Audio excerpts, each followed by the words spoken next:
Good evening, everyone. The time is 6 p.m. I would like to call this meeting to order. Vice President Ferguson, could you do the invocation, please? Yes, good evening, everyone. Father God, we just give you the glory and the honor. We give you praise, and we thank you for your keeping power and your saving grace.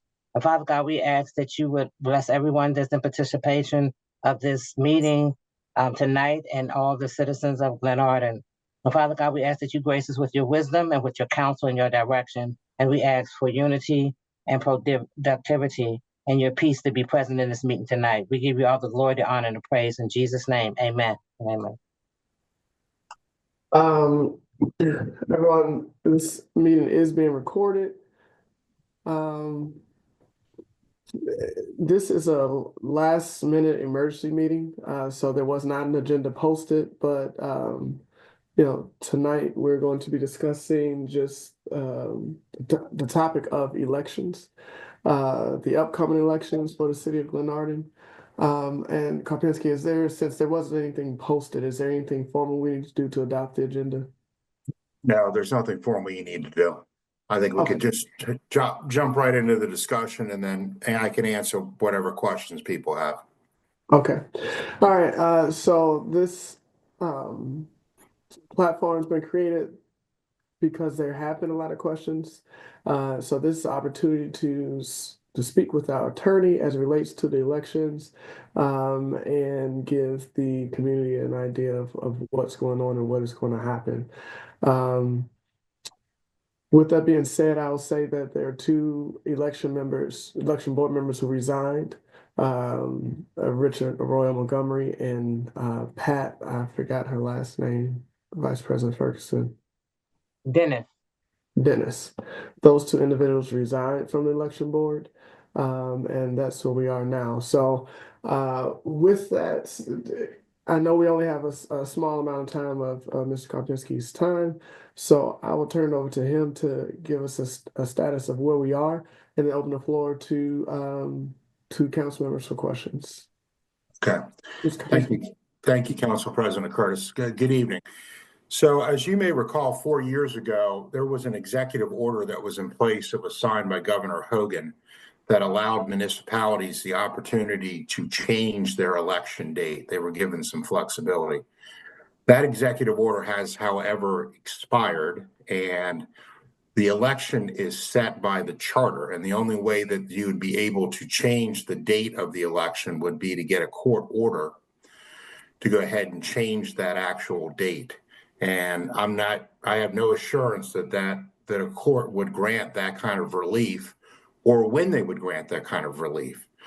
So I think the best plan moving forward is to proceed as if the election will occur on May 5th with a timetable of making packets available for candidates tomorrow, first thing in the morning. I've talked to Mr. Simpson about making sure that it's published on the website, that it's on the electronic billboard outside the municipal center. We can talk about other ways that we provide notice, but packets would be available starting tomorrow. They would be returned on April 7th, so that would give individuals over the weekend to get the 15 signatures that would be required. The Board of Supervisors of Elections, the packets would be due by 5 o'clock on the 7th. The Board of Supervisors would review the packets that evening and would certify those candidates that meet the minimum requirements to serve as a council member in the city of Glenarden. That would then give candidates approximately a month to go ahead and campaign. So they can begin on the 8th, and obviously they can campaign up until the 5th. So a little less than a month, but a month nevertheless to go ahead and campaign. And then obviously we would need to go ahead as soon as the ballots are, as the candidates are certified, we would then need to go ahead and begin getting ballots printed. And so the ballots for absentee voters would need to be available on or about April 10th. So that's kind of the schedule that I'm proposing. I don't think that you really have much of a choice. I mean, the charter sets the date of the election. Okay. So, Thank you, Mr. Karpinski. Councilwoman Fareed? Thank you so much. And thank you, Mr. Karpinski, for joining us and allowing us to ask these questions because I had a lot. I understand what you're saying about the date of the election, the charter, but if we proceeded with the May 5th election, we would be really shortchanging what I think is the spirit of what an election should be. If we are making candidate packets available tomorrow and expecting them to be turned in in a few days, really that's not giving notice to the full city. Only those who are incumbents or those who are politically affiliated already would know to submit those packets, and I just don't think that that's fair or free open election to the city. So I wonder how that plays into consideration in an election being postponed if we were to bring that forward to a judge to say these are the reasons why. Also, with the mail-in ballots, even if they're turned around in that time, given the delays that there have been with the post office, we don't know that people will receive their ballots in enough time and then be able to turn around and send them back so that they can be received in enough time. So I guess when I look at the different scenarios, to me, I don't see any situation in which we're not actually either violating the charter or violating the spirit of what's. well, Councilman Fareed, I agree with you. It's not ideal. And obviously, Just be that it's a checklist, right? Okay. well, I mean, the reality though is that Go ahead. if the packets are available tomorrow, you need to get 15 signatures. The city can do the best it can to go ahead and make residents know that, they're eligible to go ahead and run for office. So, I mean, that can continually be the message for the next, 6 days to get those candidate packets in. I just think there's great uncertainty by just assuming that you can go into the circuit court for Prince George's County and a judge is going to say, well, yeah, sure, not a problem. Just go ahead and postpone your election. Really, I mean, it's the date has been known for quite some time. So what is really the good cause for doing so? And I suspect a judge would sit there and say, we need to go ahead and give notice to the residents who may wish to oppose this. So I agree with you. More time would be helpful, but it is doable to do.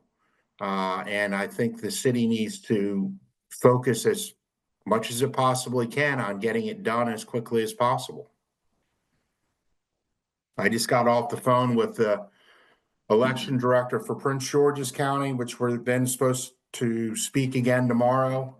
There's supposedly a liaison between the Board of Elections for Prince George's County and the municipalities. There's supposedly a checklist that, should have been completed. I know there's an issue that perhaps, people wanted a Dropbox. I'm not so sure whether there was a Dropbox in 2021 or not.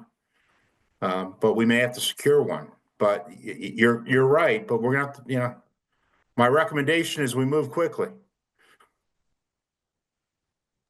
Thank you, Councilwoman Okay. Fareed. Yeah, just the question of why we have to get an injunction. Not to say that we routinely would violate the charter, but I suspect that in past years the charter has been violated in some way. It's not unheard of. Did we have to go to a court in order to do that? I guess what I'm asking more so is why do we have to go to a court and ask them for an injunction versus just changing the date, and then if the court has a challenge to it, then they would challenge us. Because to be able to do that charter amendment, you need 60 days because you'd have to go ahead, you'd have to have you'd actually have to have more than 60 days. You'd have to go ahead and have several meetings, and then you'd have to have a 50-day waiting period, and then it wouldn't become effective until 55 or 60 days later. I'm Well, I don't think unaware. we're sorry, well, at least I'm not suggesting to amend the charter, right? I think it should be the first Monday in May. I'm just speaking specifically for this election, Well, I don't know right? that If we were doing, go ahead. I don't think the council has the authority just to ignore the election day in the charter.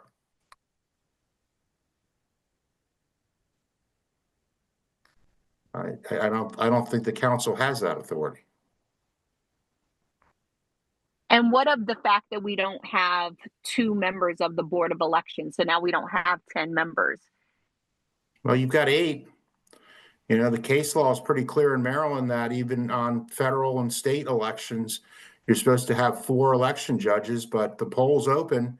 You only have 2 election judges that are there. You've got 2 election judges, but you've got a month. You got a month to go ahead and fill in the additional vacancies that you currently have.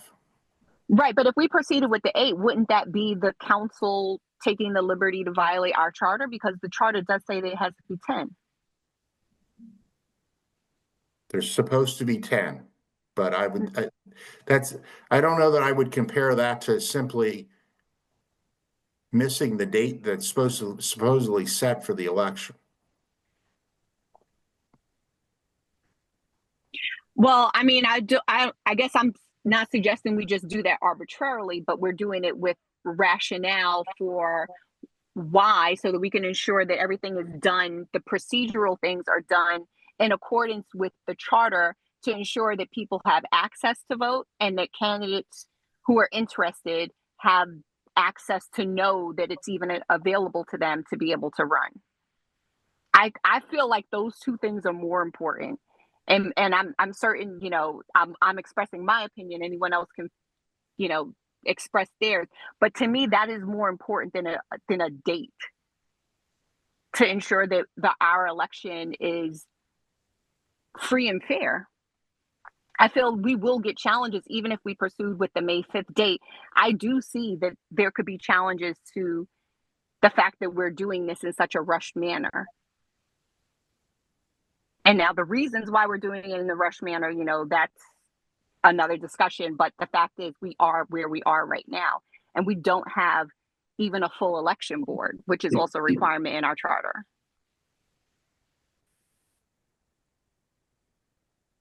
Well, I mean, I think it can be done, but you know, that's to the council. If you vote to go ahead and push it back, I mean, that raises another set of problems. I don't know that the city has ever missed the May 5th deadline. So, I mean, it's never been an issue before because the charter sets when the election is.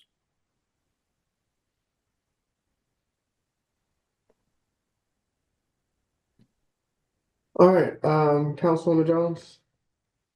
Thank you, Council President Curtis. Good evening, Mr. Kopinski. How are you? I'm doing fine. How are you doing? I'm doing well, sir. Thank you so much for taking the time to answer our questions. I only have this one question that has been not necessarily well, it has been posed to me. As far as the ways to vote, can you reiterate to us the ways that people, the citizens, are being able to vote? Well, I mean, at a minimum, they would be able to vote in person and they'd be able to vote absentee. The issue of whether they'd be able to vote by mail, that's something that's going to need to be explored, like starting tomorrow, to figure out how that may be able to occur. I think one of the things that needs to happen is the Board of Supervisors needs to have a meeting to go ahead and figure out who is going to be the chair of the supervisors of elections. Okay, and so once the chair is, a discovery is done for the chair, then they can determine if they want to do the mail-in ballot, the mail ballots, because there are a lot of citizens that I know of in the area, just in the small area where I live. I'm just going to take those 3-4 streets. a lot of those people are homebound, and I think they would prefer the mail-in, be able to mail their ballot in, or maybe have their caregiver or their children to drop it off in a drop box. I think that would be a fair election to make sure that the election is fair, that everybody has an opportunity to vote. Well, certainly they would be able to vote absentee because the section 704 specifically provides for absentee voting. So that certainly would be a possibility. Ideally, a third option of having a sort of a more robust vote by mail process would be available. That generally is by the person requesting it. Even even at the state level, we have an automatic vote by mail list that is good for 2 years, and then you have to sign back up for it. But usually, someone has to do something to request a vote by mail ballot. But we certainly that would be part of the process that would be available. So we will request that from Prince George's County Board of Elections. The Dropbox? No, the vote by mail. Well, generally, Prince George's County doesn't do that. They go ahead and they provide you the list of registered voters, and then we would need to go ahead and reach out to a print shop, and probably start with someone like Rockville or Gaithersburg or Greenbelt and see who they use. But usually someone like Taylor Printing is someone who usually can do the ballot order in fairly short order. Okay, so that's doable. Should be, yes. All right, sir. Thank you so much. I appreciate your time. No problem. Thank you. Councilwoman Fareed? Yes, I just wanted to mention that in the amendments that we made to the charter late last year that are currently effective, mail-in ballots would be a required form of voting. So we don't really have the discretion to say we're not going to do that. Like if, for example, we couldn't turn around the ballots quick enough. If we're saying that we don't have the discretion to not do what's in the charter. Well, Mr. President, may I? Well, I don't know if Ms. Karpinski had Well, a response, and then I'll come to you. let me say this. This is not an ideal situation. I propose that candidate packages go ahead and be made available tomorrow. If it becomes down by the end of the week, it appears that this is not something that's possible, then it would be something to revisit whether we could do the vote by mail. But I think it is possible to do. It's just a matter of going ahead and getting the people in place, namely the chair of the board supervisors of elections, to get moving on this. All right. Councilman Herring? Yeah, I guess my question is, how you doing, Mr. Kapinski? I'm doing fine, Councilmember Herring. How are you? Okay.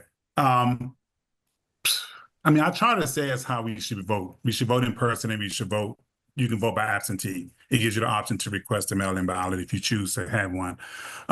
What we spent last time was absolutely ridiculous. We've never spent that kind of money on any election that we've had, over almost $50,000, I think it was. We've never, in the history of Glenarden, missed our election date in May. Never. We've never had to push it back. We ran into the situation one time before where we didn't have enough members on the election board, and the attorney was like, you don't need 10. You just need somebody to get it started, like you said. Because you don't know if you're going to have 10 on the day of the election. 5 may not show up, 2 may not show up. But they allow them to use advisors or assistants to help out with the election. They're not technically judges. So it can be done because, again, you only need 3 machines. Everybody's running at large. So it isn't like it can't be done. It actually can be done the way it's set up now. I'm just saying that if the charter's mandate is saying how the election should be held in person and by mail-in ballot, I mean absentee ballot, because that's what's in the charter, and I think that's what it still is in the revision. Then why are we going to go and spend an exorbitant amount of money for a mail-in ballot system when we really don't have to, and we shouldn't have to, because the charter doesn't require us to do so. Again, I'm not understanding what the issue is here. I think we wasted more time going back and forth with meetings like this than just having the election board do what they got to do and get the ballots out there. I mean, get the petitions out there, which should have been out there by now. Again, we've always only had about 30 days to campaign. That's all we've ever had, was about 30 days of campaign. Like I said, we ran into this one year where we got an election board on late. They had to get together. They didn't set the date. I mean, the date was set. Nobody reserved the ballot machines. So what the attorneys basically said is, y'all got to do to have your election, you got to do a draw. I mean, you got to have a box. You got to have a ballot box and have paper ballots. So, you got to do what you got to do to get it done on the day it's supposed to get done. And there's no reason why we should be changing it around and doing all of this and changing the whole date. People who want to run for office, I'm going to tell you right now, and I would like to thank Ms. Ferguson, because she's been asking about this election for almost a year, about election board members. When we kept on saying the election is May 5th, the election is May 5th. I think she's asked about it over and over again at a number of meetings. We've asked the mayor about nominating people. Everybody knows that this election was coming up. So it isn't like people don't know the election is not coming up.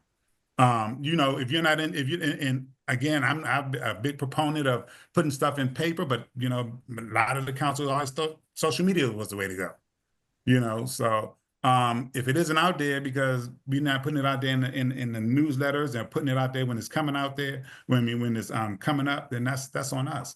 But I think it can. No, I'm not saying I think it can be done. It can be done, and I think that if somebody wants a ballot and they want to do it by mail, then they can request a ballot by mail. Again, I can see a bunch of complaints because, again, we don't know what they're going to do with the post office. We don't know, the postmaster general done resigned. You got somebody new coming in. You don't know how that's going to affect it, but the government doing everything that they're doing. So I would rather just us move forward and just get this done on the date that it was done, that it's been done on the election date for the last 90 years, and not sit here and try to change the date to appease. I don't know why the suggestion was even there. I don't know why the suggestion was even there. Because, again, and my thing is this too, just because you violate something in one place of the charter don't mean you continue to violate the charter. And the judge said that quite clearly when there was a suit against us with the last election. Just because that part of the charter was violated don't mean that you continue to violate the charter. We still need to have the election on the day that it was bought, that it is required in that charter. And I don't see I see there's no reason why it can't move forward on the day that we so solicited. And I think that a majority of the council said they wanted it on the day that it's supposed to be done as required in the charter. So I'm not understanding this whole want to change dates. We've never done it before, and I think it'd be a disservice to people, and it's going to be confusing to people when it doesn't, if we move it. Thank you. Thank you, Councilman Herring. Councilwoman Jones? Yes, thank you, Council President. No, the last election, we did use the mail-in process, and we set aside a certain amount of money. The only reason we went over that a certain amount of money is because we had a runoff election that required the same voting procedures. Thank you. Thank you. Councilwoman Fareed?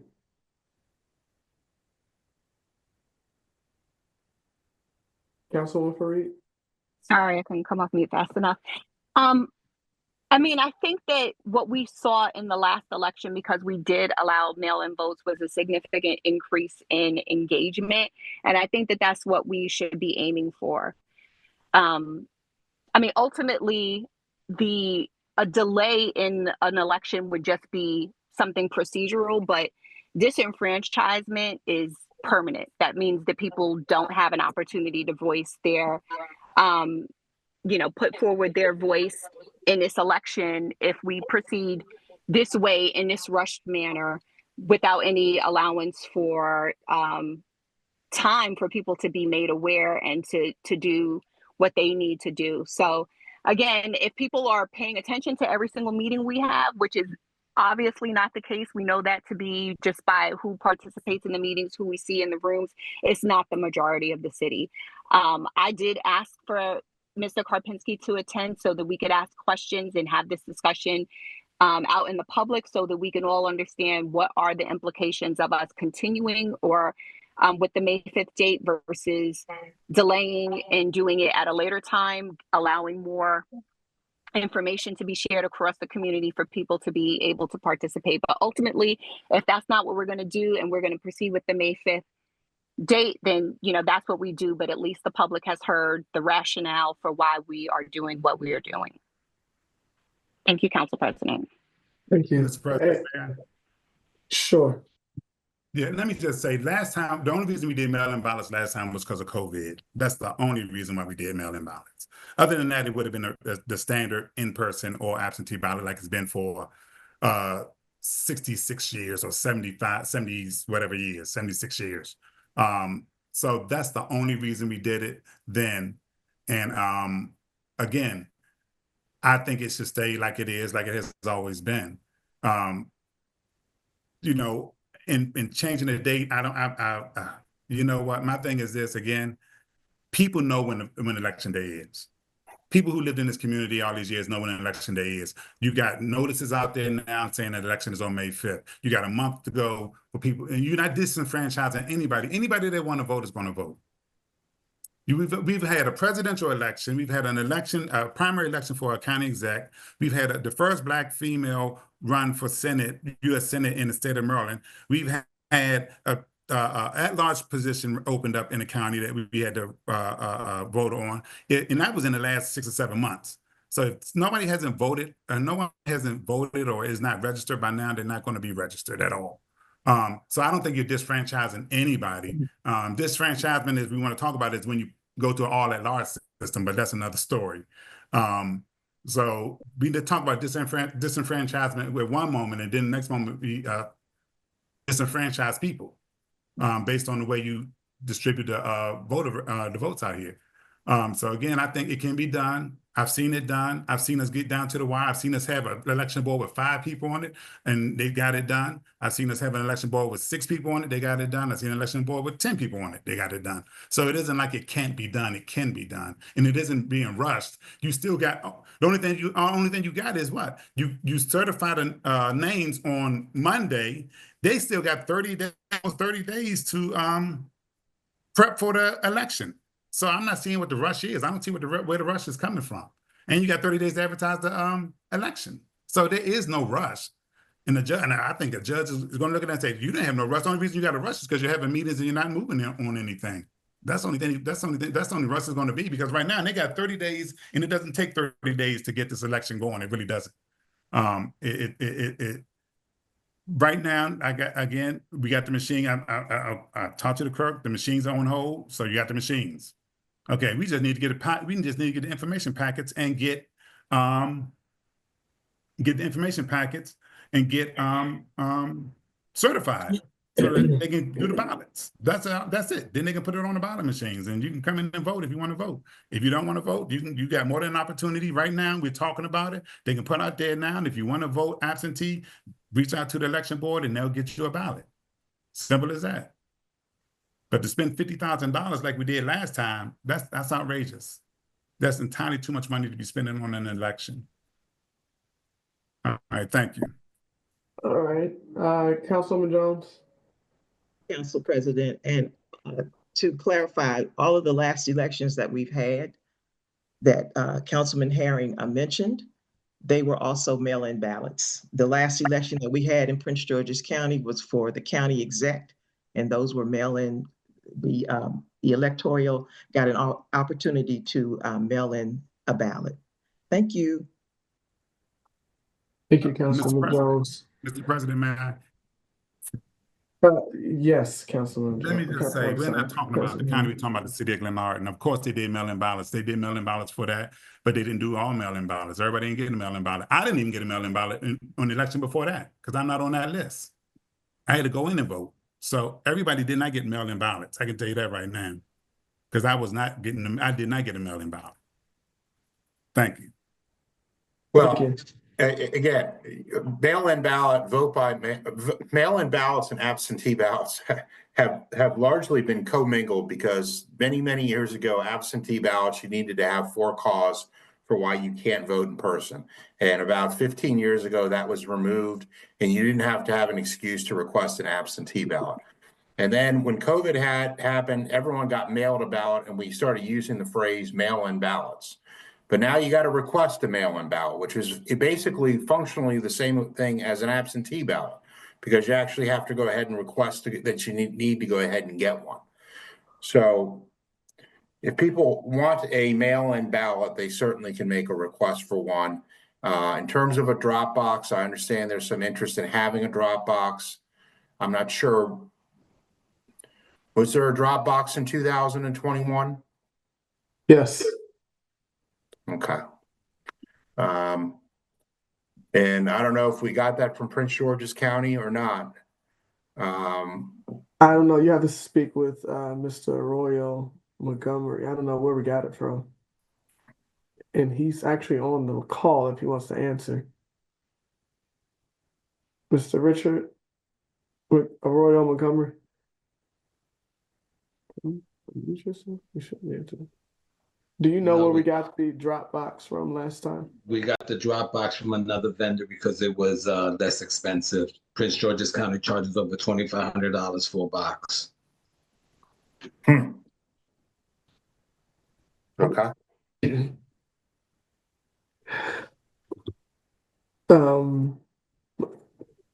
So I mean, at this point, if it's necessary, my opinion is I don't mind spending $2,500 on a Dropbox. I just want to have an election. I think we should have a free and fair election. Mr.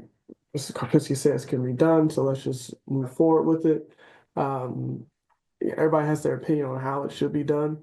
I think there should be, mail-in ballots or whatever. However, I do also understand that as council members, we have to be as independent on this as possible. And I'll just say that I know there are a lot of questions, but we got here today via just a really delayed process. One, in there not being a board of elections for so long, which since that duty was not fulfilled, it triggered the authority to go to the council to then staff the Board of Elections in February of this year. And the council took over and we staffed the Board of Elections. And we had 5 at first, 1 resigned, so it left us with 4. And then we added 4 maybe a couple of weeks ago. And then the response was that the board did not think that we could have the election by May the 5th.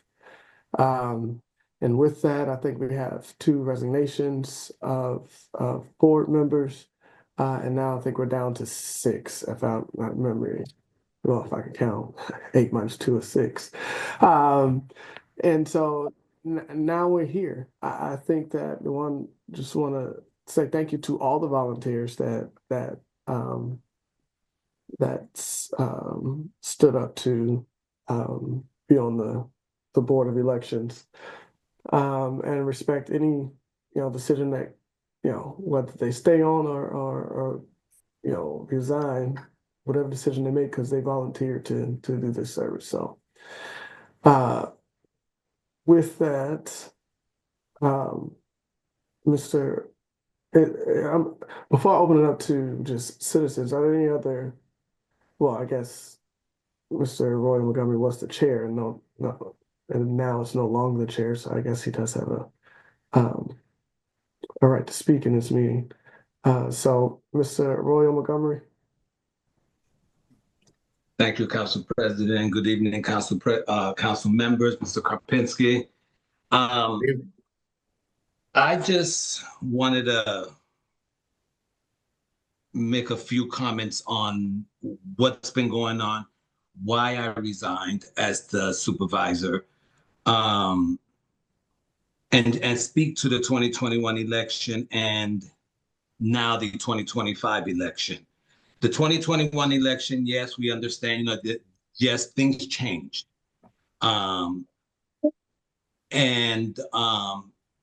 we had there was a different process at the time. We implemented a different process. Doesn't mean the city can't change. I mean, just because we've done paper ballots in the past doesn't mean we can't change. It's supposed to be a city moving forward, not staying in the past, right? So in 2021, we started the election process in February, around February 23rd, with a May 3rd election date. That gave the Board of Elections at that time approximately 60 plus days to get the election going. This time around, the election board has approximately 35 plus days to get it going. The board really didn't start its process until roundabout March 20th. Again, that's 35 days, around 35 days. Is it possible to get it done? Yeah, it's possible, but is it fair? Is it fair to the citizens of Glenarden? Is it fair to those who want to be candidates? And in that respect, no, it's not. It's that in there lies the disservice, in my opinion. That therein lies the disservice. And what disturbs me is that, we talk about the charter and we say, oh, well, the charter says this. Well, the charter says that we have to have the election on the first Monday in May.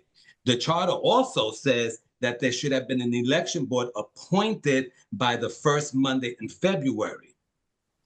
That is the delay. Whatever happened, whoever's at fault for that not happening, therein lies the issue. Because if the board was appointed by then, the board could have taken action to move forward with the May 5th election. Again, it's all about fairness. Fairness to those citizens who may not know about the election. Fairness to those citizens who may want to consider running for candidate to become a candidate and now will not have that opportunity. Okay, and again, the notice of election that goes out states that citizens will be eligible to register up to 30 days prior to May 5th.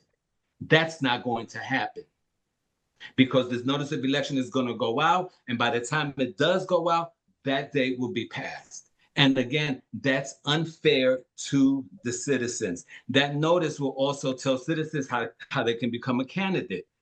By the time they get the letter, they'll have maybe 2 or 3 days to figure it all out. Again, that's unfair. So for me, that is why I resigned from the Board of Elections, not because I didn't want to do the work, but because it's unfair. And I refuse to have my name attached to a notice of election that goes out to the whole city of Glenarden and put myself at risk for yet another lawsuit like 2021. It's just unfair. And to me, again, because I feel that that's a disservice to the city, that is why I stepped back and resigned as the supervisor of the Board of Elections. And I really believe in my heart that it is May 5th, moving forward, a May 5th election. That is the disservice to the city of Glenarden and its residents. That's all I need to say. Thank you. All right, thank you. So appreciate that and appreciate your service. Mr. Karpinski, we're moving forward with the May 5th. So if you can please continue to coordinate with the Board of Elections, Mr. Simpson, and the council clerk. Now that Mr. Roy Montgomery has resigned and Ms. Pat has resigned, I assume that somebody else needs to step up as the board chair and will probably need guidance on how to get this together for May 5th. So we understand that you probably will likely be heavily involved now and appreciate your help. And I don't think there's anything else for the council to do at this moment, is there? Mr. Karpinski? No, I don't think there is. I'll keep the council posted. Okay. All right, council members, you're good to go, and we're gonna stay neutral and allow you guys to do your thing. All right. With that, the time is Council 6:40. President, Yes. are we allowing the process to speak? I mean, there's really nothing else to be said. We have our marching papers going forward. I mean, if the council would like to hear citizens' comments, I can definitely open the door for citizens' comments.